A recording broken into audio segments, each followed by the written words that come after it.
Screen Slurps.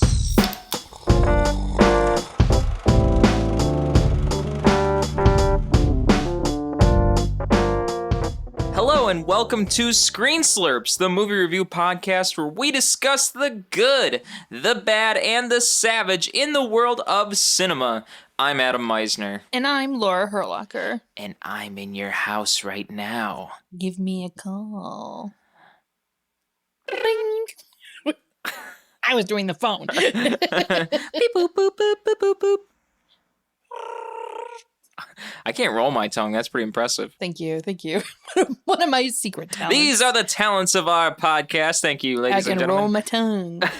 And this week we're talking all about Lost Highway, a film from 1997 by the one and only David Lynch. If there's another David Lynch listening to our show, please give us a call, just like we just tested out right there. I'm sure there's other David Lynches in the world. Probably, but none like the director David Lynch. No, he is his own He's his own person. David Lynch. He's an interesting man. But we're going to be talking all about Lost Highway this week. And what a film that is. Compared to all of the other films by David Lynch, I gotta say, from my experience seeing various films that David Lynch has directed, seeing this film for the very first time recently, Laura and I both, I You can't walk out wait. saying, what the fuck did I just watch? Yeah, I was gonna say. David Lynch makes interesting movies. Like, that's what he's known for. It's him. But this was the most Lynchian of David Lynch movies. I feel like. I was gonna say I can't wait to get a little more descriptive and in detail of putting into words just what I attempted to see in the theater that we went and saw Lost Highway at, because this film was really just something else. As you said, Laura, David Lynch has quite the abstract way of making movies, and most of which do have a linear plot line to them. You know, they do go from point A to point B in one way or another, but this film really took a very abstract way of taking you across the plains, I will say. Yeah, but this movie just got a new 4K restoration, which is why it is now streaming again in theaters. So Adam and I went and saw a very special screening at the Music Box Theater here in Chicago with a follow-up interview with Mary Sweeney, who is a producer and editor, right? That's Longtime correct. Longtime collaborator with David Lynch. That's right. And we cannot wait to get into a lot more detail of this film as we dive into this episode. But before we do that, we are going to get into our side slurps of the week. That's right, our side slurps are the things we have done other than watching the main film that we will be reviewing, and things that may not even pertain to watching the film of the week. Things like watching other films, maybe watching some TV shows, maybe even just grabbing some coffee, or riding a Ferris wheel, or learning how to ride a unicycle. That's something that I've never done in my life, and one of these weeks maybe I will. We might hurt I would ourselves. probably. Yeah, I don't think that's something we need to get into. Not in the city of Chicago. I'd probably get hit by a car very quickly. Laura, what have you been up to this past week? This week, what have I been doing? So as we've already talked about, I'm in spooky season. So my dad was here last weekend visiting again, and we just kind of binged a few scary movies. So we watched Sleepaway Camp, which, what a movie that is. Like classic 80s, kind of cult classic movie, I would say. A teen slasher at a summer camp. It was an interesting movie. I'm sure you'd agree with me, Adam. I also watched The Craft, and I watched Urban Legend. We watched Insidious. Like, we've been on a spooky movie kick. Yeah, you know, I had never seen Urban Legend until you had put that on. I was very surprised to see how young Jared Leto was looking in Urban Legend, but it is an older film, and it was the earlier times of Jared Leto, and before he went culty. Yeah. And I try not to think about that too much, but him being an urban legend and him being in movies like Requiem for a Dream and things like that, they're all the classic times of Jared Leto, and now we've got older Jared Leto. You know, it all comes in time. Yeah. Other than my spooky movies, yesterday, actually, one of my really good friends and member of my book club is getting married. So she had a bridal shower yesterday out in the suburbs. It was quite nice. Me and a few of my other friends drove out there.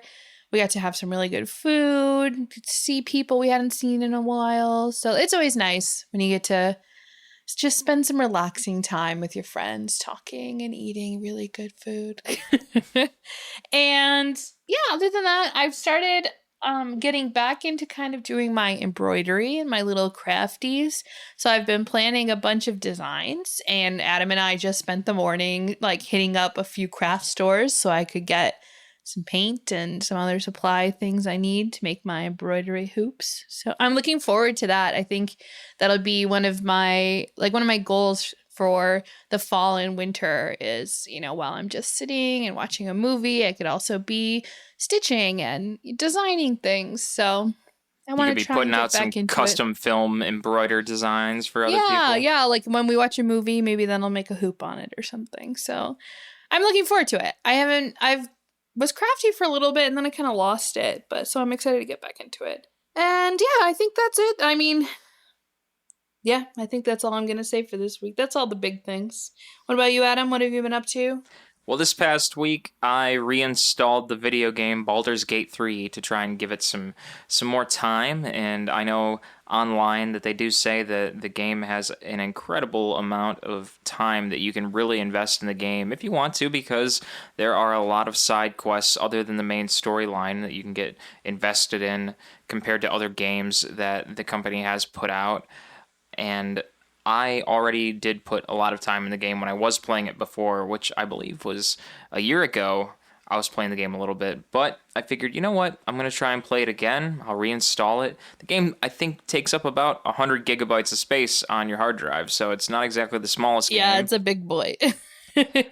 Again, I figure, you know what? I'll try it, see what I can do, give it a try since they put some new updates out. And upon doing so, the game does run pretty poorly on my MacBook, unless I want to reduce the resolution settings and some of the processing settings in the game. However, I might just try it again and see what I can do, but I might just have to drop some coin to make my computer run a little better. If I can't do that, then you can always play the other Steam games that I'm interested in getting. Exactly. Or some of the older games that I had. Little Witch in the Woods. Don't demand so much. Or Bear and Breakfast, which is, as it sounds, about a bear who runs a bed and breakfast. I mean, I'm using a MacBook Pro. It's not like it's really designed to be the hardcore gaming computer. No, I don't think they're really... I mean, like, I have trouble running Sims sometimes on Macs. Right. So. I don't think MacBook Pro laptops are really meant to be put out as gaming computers or consoles. No, but they gear towards more the, like, artistic people, I feel like. Right. And the techie people. You could even make the games on the MacBook Pros, that's for sure, but to try and play hardcore 3D games and things like that, I think you really need to put out for a better machine or just get the technology for it, I think. Anyway, our rant on Macs. Yeah. Sorry, Steve Jobs. Anyways. Moving on. I also watched the final episode of So You Think You Can Dance. Oh, yeah. And I gotta say, I am incredibly impressed with all of the contestants on So You Think You Can Dance. But the final episode, man. That final episode really racked my brain into thinking... The dances were so good. I need to see a choreographer or take some class or something if I really want to tell myself that I've got any kind of dance skill, because I think I really don't have the dance skill like they do. We gotta go take some classes. Yeah, I'll have to sign up for something. I was in a couple musicals years ago, and that was fun, and that involved choreographed movement, and doing that, I thought I had chops. I was like, wow, I can really move around and do some dance moves. And yeah, that was cool. That was I want to fun. see video because I feel like your tap dancing and Thoroughly Modern Millie was probably like shuffle step. It was not that bad. But yeah, I could probably pick up a lot better now that I'm older and have a lot more understanding on what the movements would be like. So I have my tap shoes. I can teach you. I spent 20 plus years of my life doing competitive tap dancing, so I think I could teach you a few steps. I'm happy to learn when it comes to just about anything. So it'd be exciting to Next episode, our first live stream of Screen Slurps, we will do a tap dance performance. a review while tap dancing. We'll do like a chorus line, and then we'll recreate that one be of the something? scenes. But yeah, I thought it was really cool, and I'm really happy to see the final episode, how that all turned out. Very cool dancing. I highly suggest if you haven't seen So You Think You Can Dance, definitely check that out. Although I will say how they voted on the contestants. Oh, the that was format baloney. this season sucked. That was just ridiculous this season. The whole point is it's America's favorite dancer, but America doesn't vote anymore. It's just the studio audience. And the thing that upsets me too is like, for example, Adam, you and I felt the whole season we were like, Keaton's gonna win. Keaton's gonna win. Now, the studio audience, have they been able to see the past episodes? Like, my thing is, if they come in fresh, they've never seen these dances before, and they're voting on a person, they aren't able to see, like, how that person has grown throughout the season, or, you know, how they compare Right. to, like, their first week. And that's the whole point of the show. Well, let me also say, is the studio audience the same audience each week? 'Cause they're bringing in Right, like it a wouldn't fresh be. studio It wouldn't audience. be. That's what I'm saying. So they don't have, you know, back in the day, it was like actual America would like call in, just like American Idol, right? You would call in or text and like vote who you wanted. I just don't get why they got rid of that. I don't think it's fair to do only based on a studio audience. Right. Because it could be skewed. Like, what if Alexis brought like 60 people to the audience and Keaton brought 40? You know what I mean? Then, of Yeah. course, Alexis is going to win. Like, the people that are there for her are going to vote for her. The format's dumb. I'm upset. Of course, they could have gotten rid of the audience voting because then that could be skewed as well because it could be like bots voting. Like, I mean, I don't know. I like the way it used to be. I like what it used to be. You would see horrible people auditioning so you could laugh at them. And it was just like way longer. The season was only like 12 episodes, I feel like. It used to be like a huge thing. I don't know. I don't like it. But I do also really dislike the audience voting because then all of us out here are like, we are America. Right, We are the we should ones have a say. voting. Yeah. I know. So that's my opinion on So You Think You Can Dance. And moving on from that, that's really what I've got for this past week right now. It's really just kind of been very minimalistic. Otherwise, I did start to crack the Stephen King book that I bought recently, the very first book Stephen King wrote, which was Carrie, and I really didn't get far. I opened it up, started the first chapter, and that's about where I'm at right now. Read about up to page 2. You're and not now a reader, so I mean, I'm not surprised, but... I think I started reading it, and then that's about the time we started watching So You Think You Can Dance. So Well, you could have told me to wait.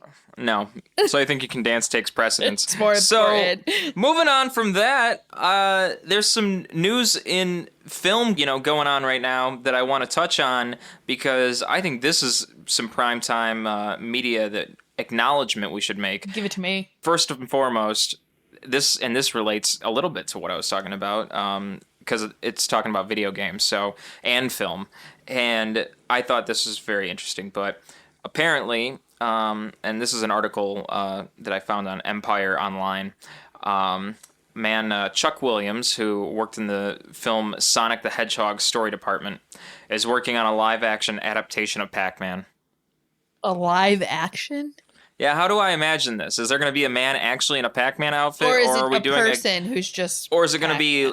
Is it going to be like Sonic the Hedgehog, where we have the animated Sonic and then we have the villain or something like Jim Carrey was in Sonic? What's going to be the plot? Of Pac-Man? Yeah. I don't know. Are there going to be live action ghosts, or are they going to be computer like CGI? Is it just going to be like Ghostbusters? Pac-Man's the Ghostbuster? Yeah.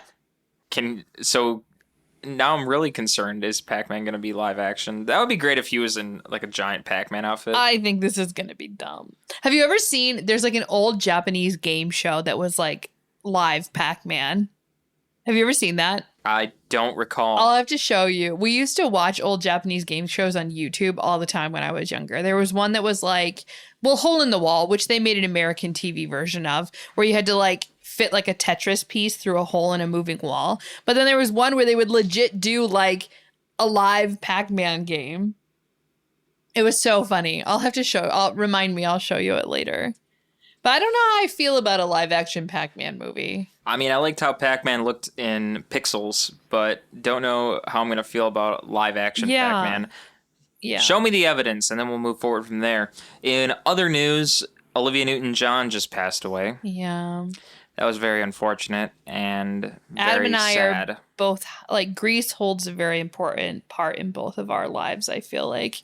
So. I mean, Olivia Newton-John did a lot more than just Grease, but Grease is really the token that's the thing that I solidifies in my heart for Olivia Newton-John, and her singing the Hopelessly Devoted to You, that whole thing. Yeah, she's such a great movie.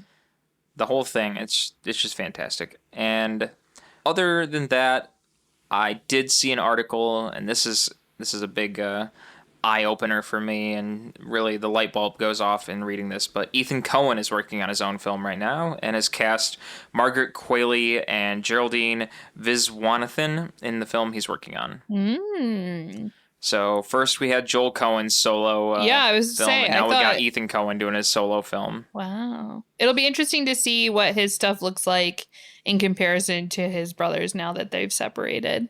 Like, if they're going to go, like, totally different stylistically. Yeah, I'm really curious to see that, and I'm waiting for them to just merge back together. Like, quit being solo artists and get your acts back together. Well, wouldn't you, it's like Hall & Oates breaking up. They each wanted to do their own thing. I know, but they need to stop the hatred. And also, well, maybe with they'll them come being, back together. Well, with them being together... I don't think the Coen brothers have a hatred for each other. They're brothers. I know. I don't know if Daryl Hall and John Oates... Well, actually, I can safely assume they probably do dislike each other now, but... We saw them on tour together, like, last year. I know, but even still, them, playing music together, I feel like it's probably just, like, on stage, they're, like, all smiles and playing music, but John Oates is probably like, you never let me sing anymore. Don't get Hall & Oates on our bad side, Adam. We don't want them coming for us. I love you. Because they're listening to this podcast. Anyway, let's get into the movie. Yeah, let's talk all about the Lost Highway we'll be on after the actual movie we're reviewing this episode. Okay, we're talking all about Lost Highway. This movie, Lost Highway, was directed by David Lynch, written by David Lynch and Barry Gifford. Barry Gifford is an author, by the way. Well, and he also worked on another movie, Wild at Heart. Right, he wrote the book for Wild at Heart and the screenplay with David Lynch too. So yep, he wrote the book. David Lynch likes to use a lot of the same people in a lot of his projects. Yeah, I think Barry Gifford wrote the book, and then David Lynch collaborated with him to make the screenplay. Mm-hmm. The movie Lost Highway was produced by Mary Sweeney, Tom Sternberg, and Deepak Nayyar. The film stars Bill Pullman, Patricia Arquette, Balthazar Getty, Robert Blake. What? Sorry, what a name. Balthazar Getty. I think it's great. I think it's a fantastic name. Robert Blake, Natasha Gregson Wagner, Gary Busey, Robert... Is it Loggia? Loggia? Robert Loggia. Whatever. And many more. And like of Jack course, Nance. We got to mention Jack Nance. Oh, yeah, and Jack Nance. You Rest can't forget Jack Nance. He's in every David Lynch thing ever made. They're quite the collaborators as well. And music by Angelo Badalamenti. Sorry, continue. I'm getting excited. Angelo Badalamenti. Another frequent collaborator. Yeah, Angelo Badalamenti composes music for just about every David Lynch piece that was in existence. But did you look up who also helmed with the music on this movie? Trent Reznor. Yes. I was surprised. And Marilyn Manson and Rammstein. Yeah. But I was surprised when I saw Trent Reznor. I was like, what? He worked on this too? Yeah. What is he doing? But the music is very much like of that genre. So I guess it does make sense. Yeah. I mean, there's a Nine Inch Nails song in there. And David Bowie. And Smashing Pumpkins and Rammstein, like you're saying, and Marilyn Manson. So lots of stuff going on. Yeah.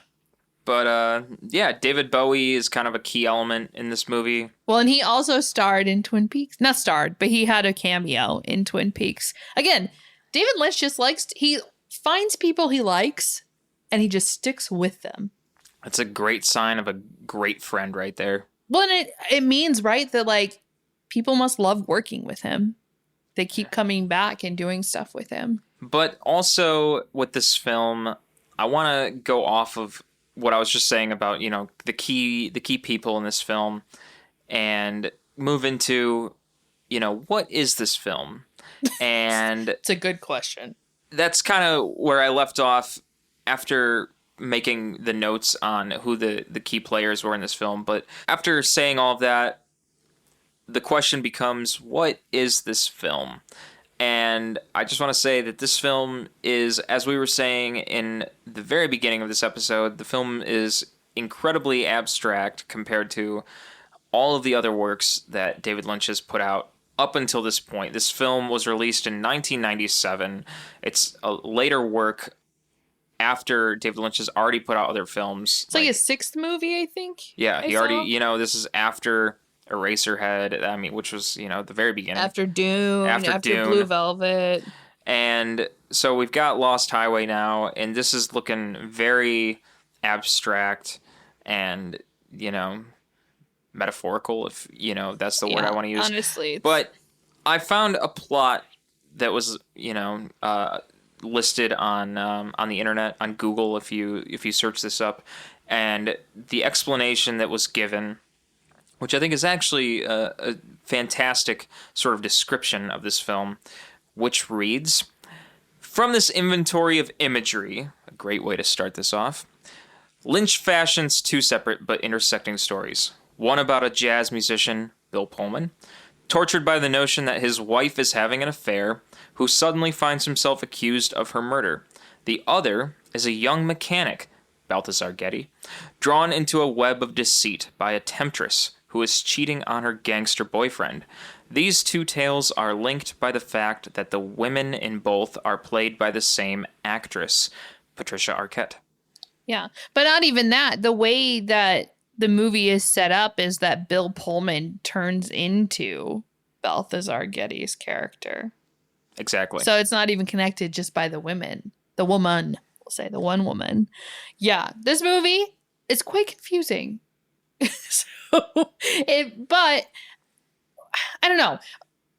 I guess we'll talk about it. Right after the movie ended, I remember I looked to you, Adam, and I was like, what the hell did I just watch? I was just like, I don't get it. But now that I've been sitting on it for like a week and I've been thinking about it and reading some things, I kind of have a theory, and other people have this theory. I did not come up with it on my own, I guess. But I agree with the theory that I don't know if I want to give it away so early before we really talk about the plot. So maybe I'll wait. Maybe I'll talk a little bit. Yeah.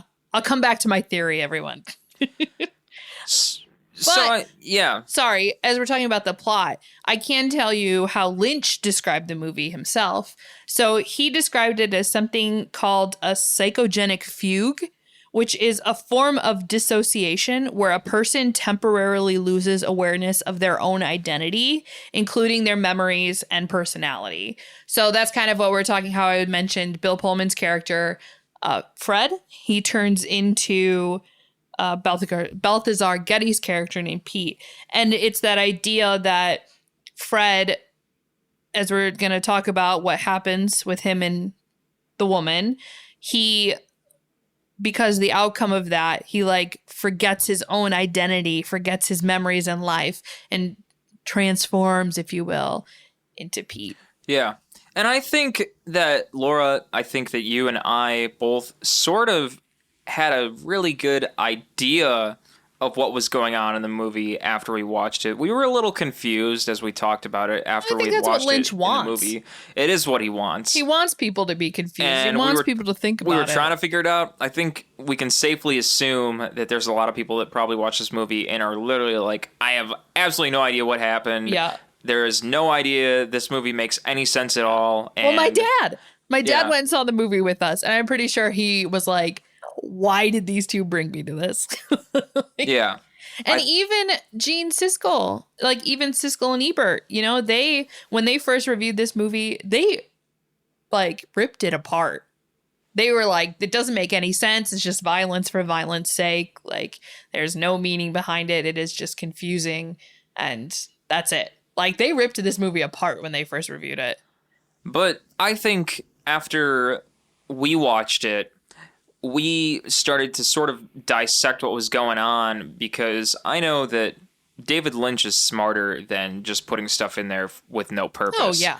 So you know there's got to be a purpose in there. And so I'm thinking after watching that movie that there's got to be some kind of meaning for each and every one of those characters to be having the kind of conversations they're having, and for the scenes to be in there. It might seem kind of crazy while you're watching the movie, and it seems very crazy while you're watching the movie. But when you get done and you start to think about it, you realize, like, there is a connection here. Yeah, the puzzle pieces start coming together. But as I was saying, like, that's even one of the things that Siskel and Ebert like specifically pointed out is they like, and it was an interview I was watching, and they legitimately said, like, David Lynch is just too smart for his own good. You know, like, he's so abstract. He has all these things that, like, you really have to think about and, like, piece together and stuff. And that just, like, befuddles everything. That was their argument. They're like, if he just simplified stuff and did his, like, aesthetics and his style and his, you know, but, like, simplified it, they were like, he would make great movies. Like, damn. But he does make great movies. No, I know. And I think actually Siskel and Ebert, after we saw the movie, like I said, we got to see an interview with Mary Sweeney. And didn't she mention that, like, years later, like after Mulholland Drive came out, that Siskel and Ebert both kind of like retracted their initial review of Lost Highway, and they were like, okay, we kind of get it, you know, because Mulholland Drive, I think, has a lot of the same themes that Lost Highway does. I think it's just done in a much better way. And so I think after watching that, they both, Siskel and Ebert, were probably like, let's revisit Lost Highway. Maybe I'm kind of getting what he was going for. Yeah, I think so. But I gotta say, I enjoyed it, how abstract this movie was, and that it always kept you sort of on the edge of your seat, trying to figure out every scene. Yeah. Because it is so puzzling and abstract. And I like seeing movies like that because you don't see that all the time, because everything is usually so simple to follow and very easy step-by-step process.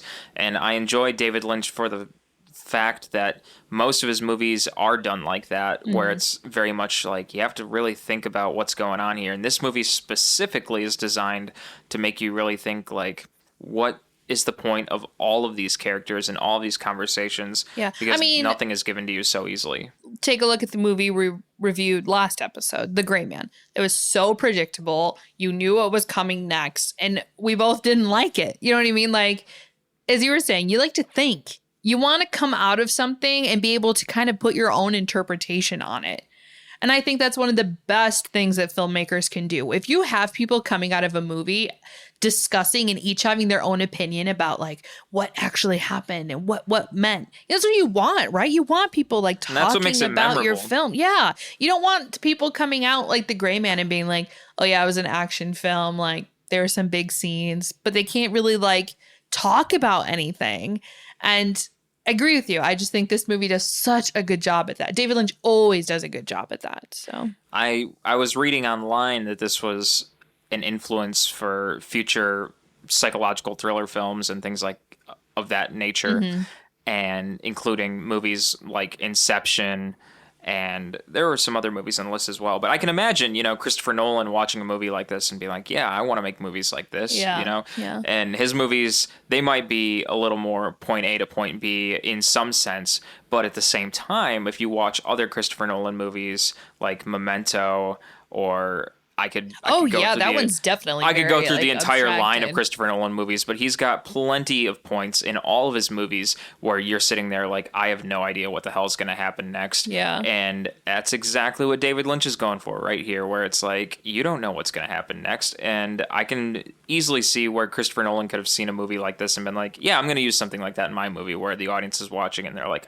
I don't know what's going to happen. Absolutely. While we're talking about things that this movie influenced, this movie itself, David Lynch has stated, was slightly influenced by the O.J. Simpson trial, which I found to be really interesting. He was saying that while he was writing this, it was kind of during the time of the O.J. Simpson trial. And he was just like, I can't believe there was this man that, murdered his wife and got away with it, and like the next day went golfing. You know what I mean? Just like, because I think maybe we'll start talking about the plot now. The first section is about essentially a man that murders his wife. And Right. so he was saying the first part was definitely influenced a little bit by the O.J. Simpson trial. Yeah, it's interesting in this movie that the main character, the protagonist, Bill Pullman, who's known as Fred in the movie, he is accused of murdering his wife. And the whole spiel in the beginning is that he's coming home, and at home they receive in the mail a VHS tape. Mysterious VHS tapes. And, what happens is the wife, which is Patricia Arquette's character. Alice, she goes out. Sorry, her name is Renee in the first half. Alice is her name in the second half. Well, Renee goes out and she picks up the VHS tape, brings it inside, and Fred asks, "What do you have there? What did you get?" And she said, "Oh, it's just this VHS tape." And Fred says, "Well, you want to watch it? Are we going to watch it?" And she's very hesitant, but she said, "Sure, yeah, we can put it on." And it's just a tape of the house. Their own house. Their own house is being shown on VHS. Mm-hmm. And she's like, I wonder what's going on there. Well, didn't she say like, oh, it's probably a realtor? Yeah, it's probably a realtor. It's probably a realtor. But I feel like, Adam, before we even talk about the VHS tapes, we have to talk about the very first scene in the house where we see Bill Pullman and his intercom is buzzing and he answers it and someone just like whispers through the intercom and they say, Fred Laurent is dead. Yeah. And then he goes to look and there's no one outside, you know, and that's like, we're like, what does this have to do with anything? But also another fun fact for you, that actually happened to David Lynch. So the house where they filmed the movie in is also David Lynch's house. So they they lived there. They used it as a studio and things like that. But that actually did happen to Lynch. He was home one day. His intercom went off. He went to listen. Someone spoke through the intercom and said, Fred Laurent is dead. And then when Lynch went to look, there was no one there. And I guess his next door neighbor had a name that kind of sounded similar. So Lynch thinks they just went to the wrong house and like buzzed him. But that like scene essentially happened exactly the way it's shown in the movie to David Lynch too, which I found to be really interesting. Like definitely using your own life experiences in your movies. That is very strange. But then, yes, we get the videotapes that start showing up. And as the days go on, they keep getting these tapes and each tape is a little bit longer, right? So like the first one is just the outside of their house. And then they get a second one where then you can see the person's actually inside their house. And that's when they decide to call the police because they're like, obviously someone's in our home. Like we need to do this. And so the detectives show up and, they're like, well, everything looks fine. Well, blah, blah, blah. And, and then the shit hits the fan, as we say. Yeah, we see the VHS tape of him murdering his wife. Well, we don't see him doing it. We just see her murdered. We just see the wife is murdered. Yeah. And then the police get it, and obviously they think it's Fred that did it. So Fred gets arrested. Yeah. But we keep skipping around, though. We didn't even talk about the mystery man. We got to go back and do that. So Fred, Bill Pullman's character, he's a saxophonist, which another fun fact. Bill Pullman actually played the saxophone. Yeah, he learned to play the sax for this movie, and he was actually playing it in the film, which I thought was a cool thing, too. Bill Pullman's such a great guy. I feel like he's in one of my favorite rom-coms ever, While You Were Sleeping. So I really like Bill Pullman. So he learned to play the sax. But him and his wife go to this like Hollywood party, whatever. They're standing there, and this mystery man, played by Robert Blake, he shaved off his eyebrows. He's got like white, is it called kabuki? White kabuki makeup on. He's creepy as hell. He just shows up at this party and goes up to Fred and is like, hello, we've met before at your house. You sound like Dracula. Yeah, well, he looks like Dracula, like a bad Dracula. Want to suck your from blood. like the Lugosi Dracula age, He's like, call me, I'm there. Call me. And then he does. He calls the number, and he is at the house. Yeah. And Fred's just like, what the hell? Yeah. How are you there right now? Let's get out of here.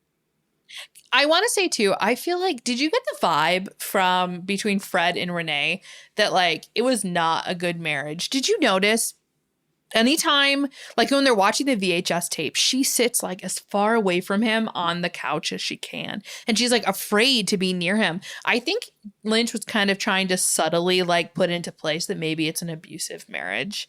Like, Bill Pullman is obviously very obsessive over her and possessive, because he's worried about her cheating and blah, blah, blah, things like that. But, like, it always just seems like Patricia Arquette, the way that she played the character, she was, like, trying to stay as far away from it as she could. And even, like, when the detectives were there, she seemed like she was trying to get, like, permission to answer questions or something from Fred before she answered the detectives. Well, I think she's acting like that because she is cheating on him, and he's, like... We don't know that she was cheating.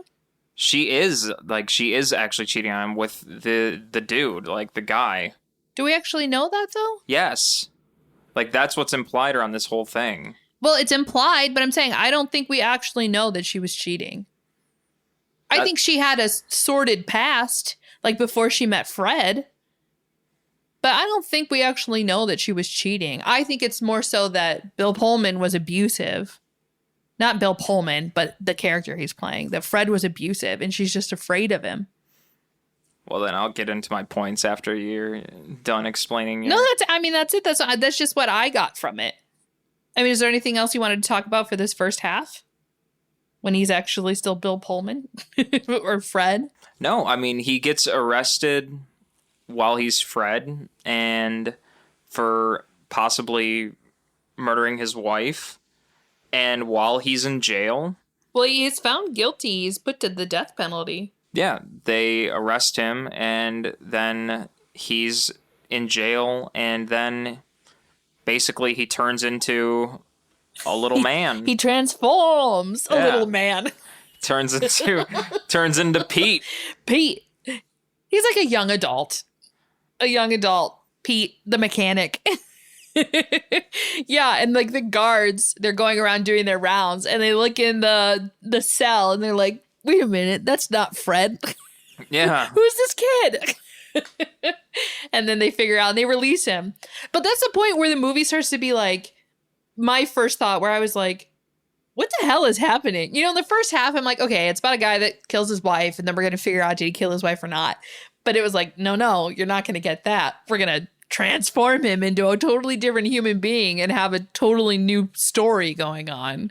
Yeah. This is the part where I was just like, I don't know what's about to happen. And Pete is a young man. He was a mechanic at a shop where Richard Pryor was the one who owned it. Yeah, rest in peace. The last role for Richard Pryor, right? The last film that he did? It was also the last film for Jack Nance. And for Robert Blake. Really? All three of them? This was the last movie they made? Yeah. Wow. I know. I just saw for Jack Nance and Richard Pryor. But also for Robert Blake, wow. Robert Blake's still alive, too. It's just, it was his last film they did, yeah.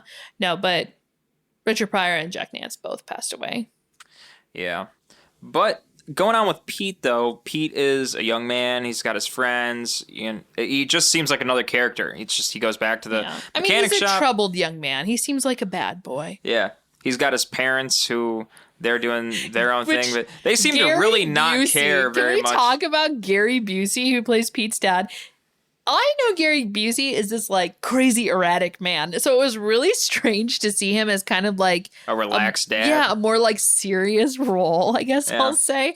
I know me and my dad both were like, what? Gary Busey? I thought it was funny to see the character of Pete to be like, yeah, I'm just going to go out with my friends. And Gary Busey like, all right. Might be good for you. Yeah, it might be good for you. He just goes out. Because we just found you in jail for who knows why. But here's the thing is that Pete's character is he goes out with his friends, or when he's at the mechanic shop, there's specifically this crazy older gentleman who always needs his car fixed. Mr. Eddie. And he trusts Pete to be the one to fix his car. And Mr. Eddie is definitely like a mob boss. Yes. And as Pete goes to fix his car one day, he takes Pete on a trip with him, a ride per se. And they go on this ride, and Mr. Eddie's getting tailgated by this other man who's very impatient on the road, and he lets him go around him. Mr. Eddie flags him to have him go around him, and this guy that goes around him is really just a total a-hole, I'll say, and he goes around him, and then Mr. Eddie does not like that one bit, so Mr. Eddie chases him up the road, rear ends him, and has him skid off the road and just flip the car, basically. And then gets out, rips and him a new beats the crap out of him. I like the part where he's yelling and he's like, do you know how long it takes a car to stop that's going 35 miles an hour? He just like rips this guy a new one out on the expressway. And then as they get back in the car and they're driving, Mr. Eddie explains to Pete, like, I just hate when people tailgate. I hate tailgaters. Do you know that scene, though, with the road rage takes place on Mulholland Drive? Which is then a later David Lynch film. And a great one at that, I will say. But also, fun story about that road rage scene. The guy that plays Mr. Eddie, Loggia, so I guess I was reading this story. When they were casting for Blue Velvet, when they were making Blue Velvet, Loggia went in to play, or to audition for Dennis Hopper's role, and he didn't know that Hopper had already been casted. So I guess Loggia was like sitting there for hours, like waiting to audition, and then he finally learned that the role was already filled, and Loggia went off on David Lynch. Like, supposedly he went off on this huge rant, was like yelling at David Lynch, like, you wasted my time. I was here, to get this role, blah, blah, blah. And Lynch remembered that. And so when he was making this movie and Loggia got casted, he like remembered Loggia going off on him. And he was like, I want this scene of you like in a rage going off on this guy on Mulholland Drive.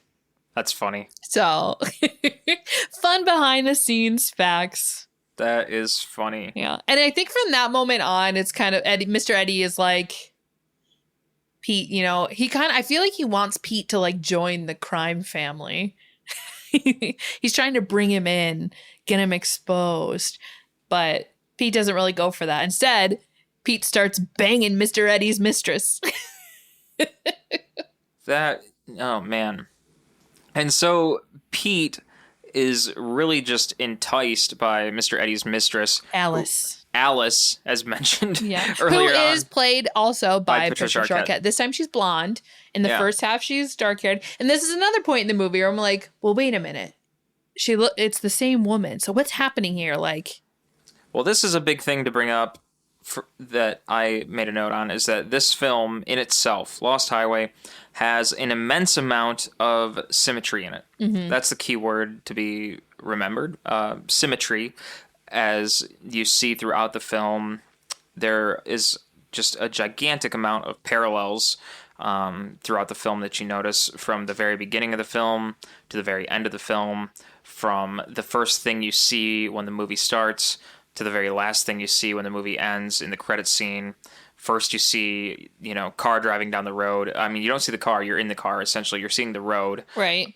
That's the opening. To the very end of the movie, you're seeing the road again. Mm-hmm. The very beginning of the film, you hear, Dick Laurent is Fred. dead. Yeah, Dick, who? Dick Laurent. Yes, Dick Laurent. Dick Laurent is dead.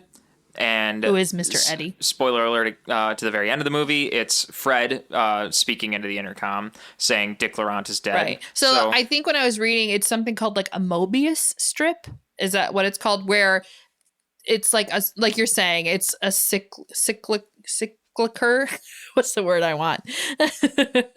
Like where the movie starts is also where it ends. Yeah. So it's like there's no straight timeline. You know what I mean? Things are like jumping around, because obviously then it's like Fred is hearing his own self tell, through the intercom. And then now we've got, not only is Fred's wife, Patricia Arquette, but we see now that Patricia Arquette is what Pete wants to be his also girlfriend, Alice, essentially. Yeah. So this blonde-haired woman that's Mr. Eddie's what do we say, like mistress, girlfriend, mistress, lover, playmate, yeah. She's a femme It's fatale. Patricia Arquette.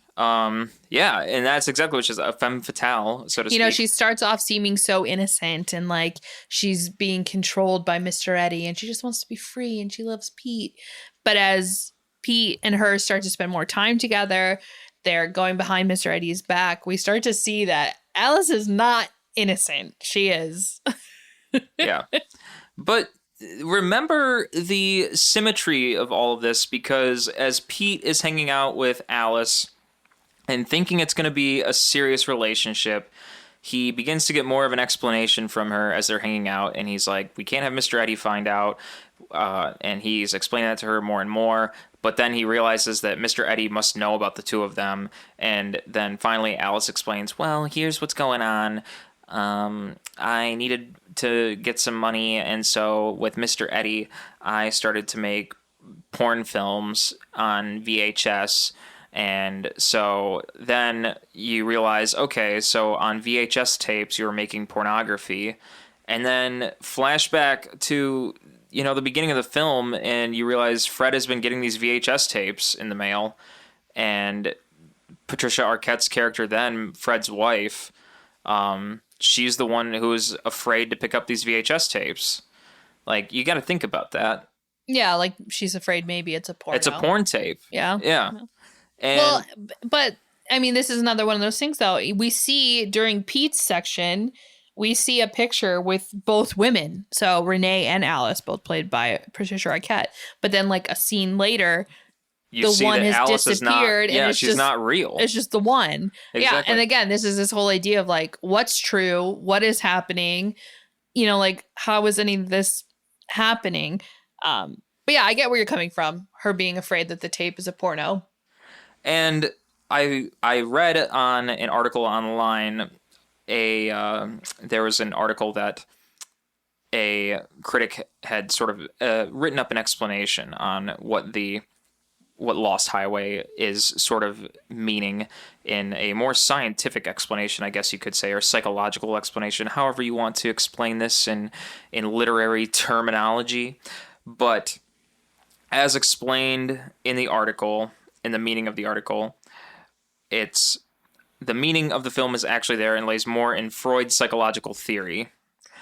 Lost Highway tells the story of a schizophrenic man who loses contact with reality, kills his wife, and then from prison escapes in an unconscious projection of his life. Yeah, no, that's what I was kind of saying in the beginning, what the theory I agree with. I think the second half of this movie is all taking place in Fred's mind.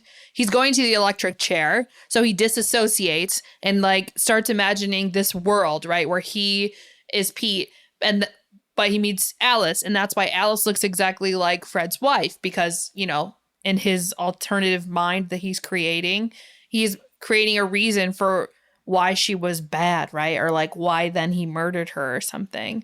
And so in my opinion, the whole section of the movie with Pete is not real. It's all taking place in Fred's mind as he's like headed to the electric chair.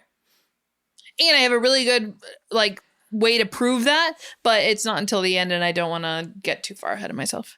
Some people theorize that him actually being electrocuted is like the ending. Yeah, that's what I was just saying. I have a way to prove it, but I didn't want to get ahead. I'm sorry, but I'm just saying, like...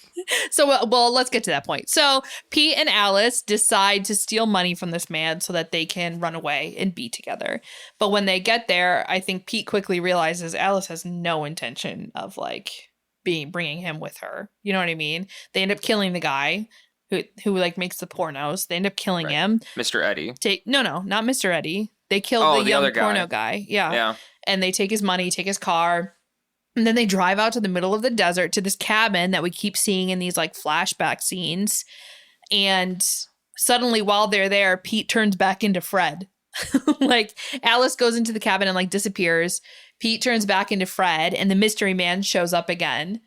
And they have Mr. Eddie in the trunk and they kill him. That's when they kill Mr. Eddie. Right. Like Mystery Man and Fred together. Fred's suddenly back. And then we see Fred. He goes to his own house from the beginning of the movie, goes to the intercom and says, Dick Laurent is dead. Mm-hmm. And then he drives off and is followed by detectives. And we get that scene just like in the beginning again, where you see the highway just like zooming by. And while he's driving, he starts to like freak out in the car, right? And he's like, oh, and it gets all like crazy. And yeah, that's the point where people say like, that's him being electrocuted. Yeah, dying. I mean, that would make sense. I can understand like him freaking out. When I first saw that in the theater, I was wondering, why would we see a shot of him freaking out like that? But I guess as we discuss this, thinking about that, like an expression like that of him like, yeah, like that, I can see that making sense. And I think that, to me, that also explains the Pete bit. Because I was just like, why would he change into this, why would he suddenly transform into a young man and then like keep going? But because it's like not linear and it's kind of happening in the past, like I agree with the theory that the whole thing with Pete is all taking place in Fred's mind because he's disassociating because he's about to die. So he's left his body essentially and is like hallucinating this whole nother life. But then at the very end, we see him dying in the electric chair essentially. But it's a mental explanation of what went down to get him where he is essentially. Well, I think because Alice turns out to be kind of bad, right? Yeah. And I think the reason why in his hallucination, Alice is a femme fatale and bad is maybe that's him justifying why he killed Renee, right? He's like, I knew all along, like she was cheating on me. She was making porno. You know what I mean? He like, that's why she's bad in the Pete version. It's a way for him to justify why he killed her as Fred. Right. But wasn't she actually still making pornos? I don't know. That's what I was saying in the beginning. You were saying like, oh, it's implied that she is cheating on him. Like, I didn't feel that way. I think Fred was just super possessive and like an abuser. And I think he thought she was. And again, that's why in his hallucination, she does. Because he's making an argument then for being like, see, she did. But I don't think we ever actually know that she did as Renee. He just killed his wife and then... Yeah, because he's nuts. Adam, look at all the wife killers. Many of them don't have reasons. They're just psychopaths. This is true. So I don't think he had a reason. I just think he made it up in his hallucination so he could justify it to himself. We're getting dark, people. God. But that's the movie. Yeah. Yeah. And again, the article that I was reading about with the Freudian psychology, so to speak, they really dug into that psychological sort of explanation. And yes, went on to talk about what we were talking about with the ending a little bit, and was saying, to get really in depth, was saying we have three main characters, Pete, the mystery man, and Mr. Eddie, and they represent the three parts of our psyche according to Sigmund Freud: ego, id, and superego. The id is the set of impulsive instincts, the ones that need to be filtered and kept under control in a sane mind. The superego is the moralizing part of our mind, or the one that comes from our education and rational principles. The ego is our personality that tries to reach the best balance among the inputs from the id, the superego, and the world we live in. Oh, and that would make sense then why the mystery man in the beginning with Fred was like, you invited me, like, I'm in your home. If they're like the same person, it's just a different like part of him. Right. Yeah. And so it kind of divides those up. So, yeah, like Pete is, one of those, and then the mystery man's the other. Yeah, I could see it.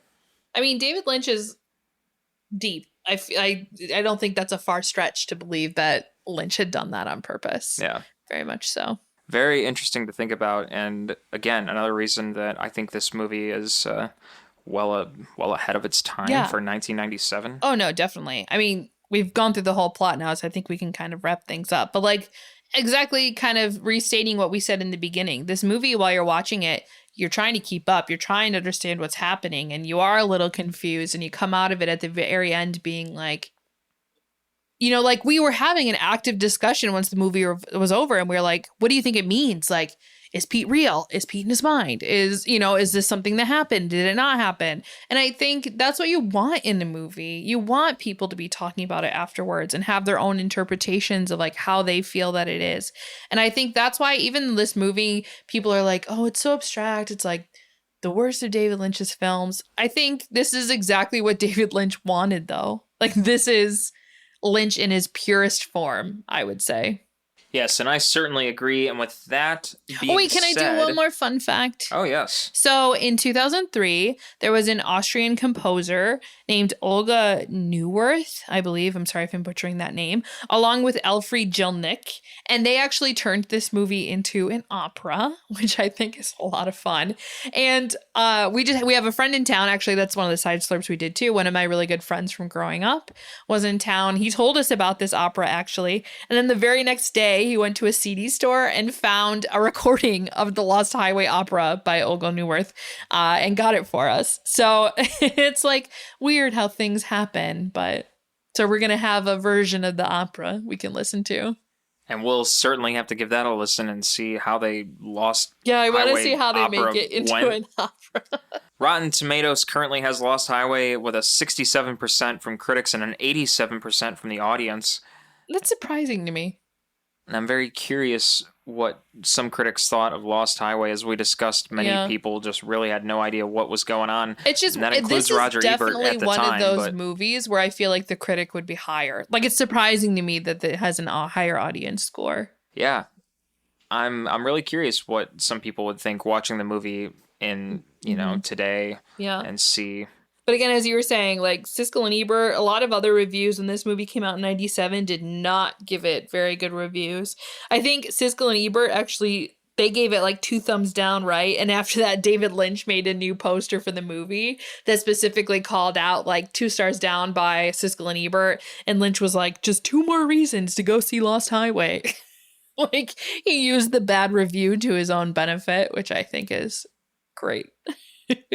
There's one quote in this movie that I think really solidifies the entire spectrum of what Laura and I were discussing that this movie is about, with Fred having mental problems, and that you can really wrap around that being the basis of this movie, which is when Fred is talking with the cops that are in his house when it gets to that point. And Fred says to the cop, "I like to remember things my own way." And the cop says, "What does that mean?" And Fred says, "How I remember them, not necessarily how they happened." And I think that's just another like proof of the whole bit with Pete being Fred remembering it his own way, not really how it actually happened. And with that being said, I think that brings us into our Slurps Up or Slurps Down section of our episode. Slurps Up meaning we think the movie is good, we think the movie is worth watching, and we think that you should go and check it out. And Slurps Down meaning we think the movie is bad, we think the movie is garbage, and we think that you should stay far, far away from this Lost Highway. Laura, Slurps Up or Slurps Down? So this is a hard one for me to review. I'm going to say Slurps Up with a caveat. So I think if you are a film person, if you like David Lynch, if you want to have a real think about something after you watch it, Slurps Up. Definitely go and see this movie. On the other hand, if you are a casual movie viewer, I don't think this is the film for you. Like, I don't think you're going to like it. And I love David Lynch, and I don't want casual viewers to have a bad view of David Lynch after only seeing this movie. Like, if you're a casual viewer and you want to watch a Lynch film, I would say watch, I don't know, Blue Velvet. Even Mulholland Drive. That has kind of like supernatural abstracty, but it's a little more linear than this one is. Go watch Dune. You know what I mean? Like, go see another David Lynch movie. Do not see this one. So that is my caveat. I think Slurps Up. I think it's a great movie to see, just like visually and the way that he does things, the acting, like it's a great movie. But again, casual viewers, I do not think this will be your jam, and I think you should stay away. Adam. And I absolutely give this film a Slurps Up. If you're a casual viewer, you like David Lynch, and you're also interested in seeing a David Lynch movie with a great handful of sex scenes, Lost Highway has quite a few of those. Yeah, we get to see, we didn't even talk about it, Marilyn Manson shows up in a porno. Yeah. with Patricia Arquette, so. Or Twiggy. Twiggy, I forget her last name. Not but- Twiggy the model. No, I wrote it down. Twiggy Ramirez. Oh, they're in the porno too. Yeah. But yeah, and Henry Rollins is in this movie as a security guard. Lots of little cameos. Yeah. But all of that aside, I know we didn't talk about the sex scenes earlier, but I mean, we said she made pornos. I think it's kind of implied they're in it there. should very much be implied. But I think this is a fantastic movie, and especially for David Lynch, it gives a nice variety to the rest of his film ensemble of movies that he's made throughout his time.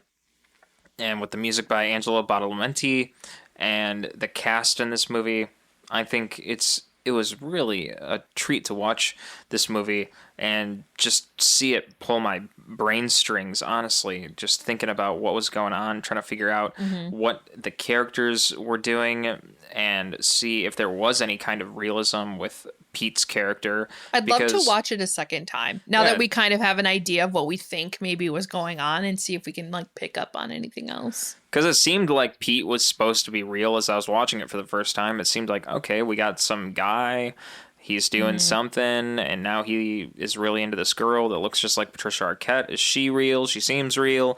And after, again, like you were saying, Laura, after we had sat on it for a while after watching the movie, then you kind of start to really think about it and realize, okay, so it would be cool to Bill watch Pullman. it a second time, knowing what we know now, and maybe during the Pete part, pay more attention to be like, oh, this is similar to what we saw in this bit with Fred. You know, like really seeing how parts from the Fred movie are kind of leaking into the Pete section. Mm-hmm. So I would definitely give this movie a slurps up just to really dive into David Lynch's writing with Barry Gifford. He was also a writer in this. David Lynch and Barry Gifford, they really did wonders with this movie, I think. And I would highly recommend it. Definitely. And shout out to Mary Sweeney. Yeah, shout out to Mary obviously, Sweeney. Since we saw her and saw the interview, and she was great. Absolutely. And with that being said, that wraps it up for this episode of Screen Slurps. Be sure to follow us on social media at Screen Slurps on Instagram, Twitter, Facebook, and TikTok.